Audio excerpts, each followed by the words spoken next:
Class 10 पढ़ रहे थे, जिसका चैप्टर चल रहा था नियंत्रण एवं समन्वय, जिसका पार्ट फर्स्ट हमने पढ़ा था। पार्ट फर्स्ट में हमने पढ़ा था तंत्रिका तंत्र के बारे में, जंतु तंत्रिका तंत्र। आज हम पढ़ेंगे प्रतिवर्ती क्रिया या प्रतिवर्ती चाप। तो सबसे पहले प्रतिवर्ती मीन्स क्या होता है, इस शब्द का मतलब समझेंगे। प्रतिवर्ती होता है जैसे कोई चीज़ का अचानक से हो जाना। जैसे कभी आपने सुना होगा कि चलती हुई ट्रेन में से कोई कूद गया, तो वो सडनली एकदम से हो गया उससे, है ना। तो वो किसके कारण हुआ, हमारे शरीर में कुछ ऐसी तंत्रिकाएं होती हैं, कोशिकाएं होती हैं जो हमसे ऐसा काम करा देती हैं अचानक से, लेकिन हमारे दिमाग में वो बात बाद में आती है और पहले वो वर्क हो जाता है। तो वो किस तरीके से होता है, कौन कौन सी कोशिकाएं उसमें भाग लेती हैं, आज हम वो पढ़ेंगे। तो देखिए, जैसे इसको एक एग्जाम्पल से समझाएंगे। प्रतिवर्ती क्रिया क्या होती है, ये है एक हाथ का डायग्राम यहाँ पे बना हुआ है। ये हाथ क्या कर रहा है, ऊष्मा को टच कर रहा है, ठीक है। अब वो ऊष्मा कैसी भी हो सकती है, या तो एक चाय का कप हो सकता है, या ग्लास हो सकता है, या कोई भी गर्म बर्तन हो सकता है। तो जैसे ही हाथ में ऊष्मा को टच किया तो उसको वो गर्म लगा। गर्म लगने के बाद वो जो सूचना है उसके मस्तिष्क में जाएगी, लेकिन मस्तिष्क में जाने से पहले कौन कौन से रास्ते उसको पड़ते हैं, वहाँ पे कौन कौन सी तंत्रिकाएं वहाँ पे उससे मिलती हैं, उनको आज हम देखेंगे। जैसे हाथ टच किया तो सबसे पहले जो सूचना थी वो किसके पास गई, संवेदी तंत्रिका कोशिका के पास।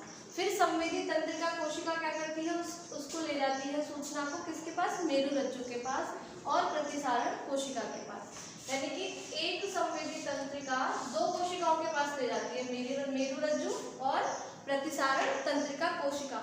तो मेरुरज्जु अपना काम करती है, वो क्या करती है, वो मस्तिष्क के पास ले जाती है उस सूचना को, यानी कि मस्तिष्क को बताती है कि ऐसा ऐसा हो रहा है कि क्या करना है। लेकिन जब तक वो उसको बताएगी तब तक तो हाथ जल जाएगा। तो उससे पहले प्रतिसारण कोशिका जिसके पास ये सूचना पहुंची, वो उस सूचना को दे देती है प्रेरक तंत्रिका कोशिका को।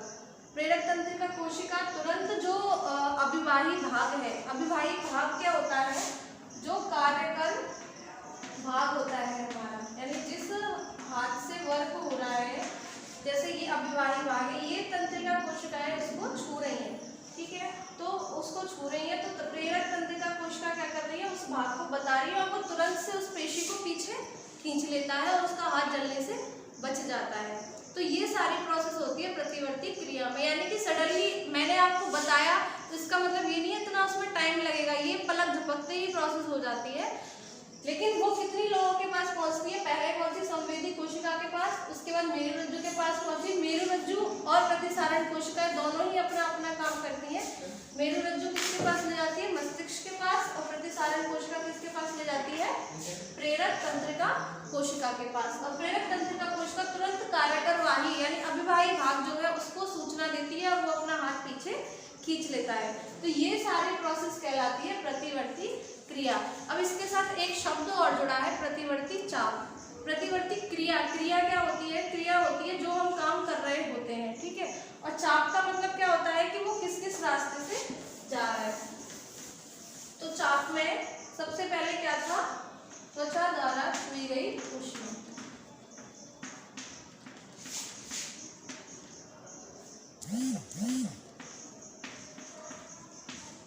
ठीक है, उस त्वचा की बात कर रहे हैं जिसने ऊष्मा को छुआ, तो वहां से जो तंत्रिका कोशिकाएं थी किसके पास ले गई, संवेदी तंत्रिका के पास। संवेदी तंत्रिका कोशिका क्या करती है, उसको दो जगह बताती है, किसको, पहले तो मेरुरज्जु को देती है और दूसरा देती है प्रेरक कोशिका को।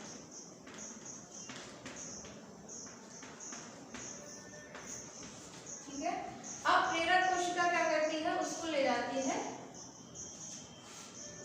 प्रतिसारण कोशिका को देती है।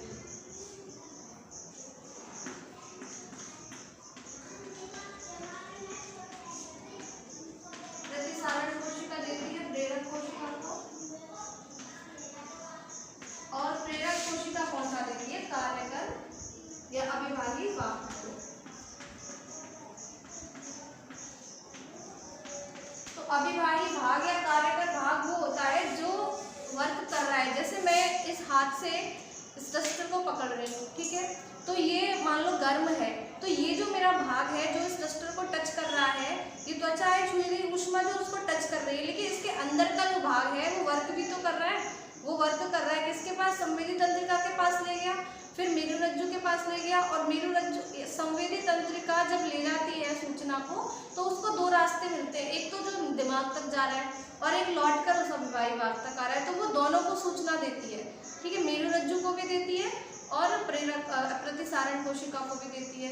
मेरुरज्जु तो मस्तिष्क के पास ले जा रहा होता है, लेकिन प्रतिसारण कोशिका प्रेरक कोशिका के पास लाती है और अभिवाही भाग को बोलती है, वो अपना हाथ तुरंत पीछे खींच लेता है। तो ये वाली जो प्रोसेस होती है ये बहुत ही सडनली अचानक से हो जाती है, लेकिन जब हम सोचते बाद में हैं।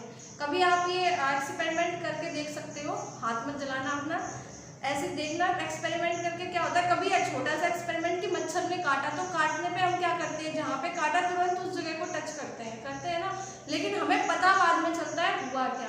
कभी कभी एकदम से गुस्सा आ जाना, गुस्से में किसी से अपशब्द बोल जाना, किसी को मार देना, लेकिन बाद में उसका रियलाइज होता है कि हमने ऐसा क्यों कर दिया। तो ये सारा प्रतिसारण कोशिका के द्वारा ही हमारे शरीर में होता है। तो ये प्रोसेस जो होती है सीधे दिमाग के पास क्यों नहीं जाती, पहले प्रतिसारण कोशिका के पास लौटकर क्यों आ जाती है? इसलिए आ जाती है क्योंकि कभी कुछ ऐसी बीमारियां होती हैं जिनमें कुछ लोगों का जो मस्तिष्क है वो पूर्णतया विकसित नहीं हो पाता। ठीक है, मेरुरज्जु उनके पास उस सूचना को ले जा रही है, लेकिन उनका जो दिमाग है वो काम नहीं कर रहा कि उसको करना क्या है। तो जब तक वो सोचेंगे, उनका दिमाग काम करेगा, उससे पहले तो क्या होगा, उनको नुकसान पहुंच जाएगा। इसलिए हमारी बॉडी में ऑटोमेटिकली ऐसे सिस्टम होते हैं जो अपने आप बिना मस्तिष्क का यूज किए चलते रहते हैं। ऐसा नहीं है यदि किसी को मेंटली प्रॉब्लम है तो वो कुछ भी गलत करेगा और जल जाएगा या ट्रेन से कूद जाएगा या चलती हुई गाड़ी में चढ़ जाएगा, वैसा नहीं करेगा, क्योंकि उसके अंदर जो तंत्रिकाएं हैं वो काम कर रही हैं और उसका जो दिमाग है वो डेवलप नहीं है। और यदि किसी आदमी का दिमाग भी डेवलप है, वो पूर्णतः स्वस्थ है, तो उसको ये प्रोसेस होने के बाद जब प्रतिवर्ती क्रिया हो जाती है उसके बाद उसको ये पता चल जाता है कि ये मैंने क्यों किया, क्योंकि मुझे गर्म लगा। ठीक है, तो ये यहाँ पे आपको समझ में आ गया होगा। इसको आप एक बार अपनी बुक से एक बार और पढ़ लेना। वैसे बहुत सिंपल सा टॉपिक है, बहुत इजी वे में आप समझ सकते हो। इसके बहुत सारे एग्जाम्पल होते हैं। जैसे मैंने आपको एक एग्जाम्पल बताया था, आपकी फैमिली में ही मम्मी पापा होते हैं, तो क्या करते हैं, हमें कुछ चीज़ चाहिए तो हम मम्मी को बोलेंगे, लेकिन मम्मी क्या करती है, हमें पहले ही आंसर दे देती है, पापा के पास बाद में जाता है। तो पापा क्या है, पूरे जो घर का है वो एक माइंड है ना। जैसे हमारे शरीर में हमारा दिमाग पूरे हमारी तंत्रिका कोशिकाओं को क्या कर रहा है, कंट्रोल कर रहा है। तो उसी तरीके से जैसे पापा पूरे घर को चलाते हैं, तो हमें कोई चीज़ चाहिए, हम मम्मी को बोलते हैं, मम्मी फिर पापा को बोलती है, लेकिन हम तक वो रिप्लाई पहुंचा देती है कि वो 8 दिन में चीज़ मिल जाएगी, 10 दिन में मिलेगी या नहीं मिलेगी। ठीक है, यही प्रोसेस होती है। तो आप प्रतिवर्ती क्रिया और प्रतिवर्ती चाप में अंतर समझ गए होंगे। जब हम उसको इस तरीके से कोशिकाओं का नाम लिखकर उसको समझेंगे, वो होगा प्रतिवर्ती चाप। प्रतिवर्ती क्रिया हम पूरी प्रोसेस को एक विद डायग्राम समझाएंगे। आपको अपनी कॉपी में विद डायग्राम इसको कंप्लीट करना है और इस डेफिनेशन को लिखना है। आपको अच्छे से समझ में आया तो अपने वर्ड्स में इस डेफिनेशन को लिख सकते हैं। नेक्स्ट हमारा टॉपिक रहेगा मानव मस्तिष्क, जो हम नेक्स्ट पार्ट 3 में पढ़ेंगे।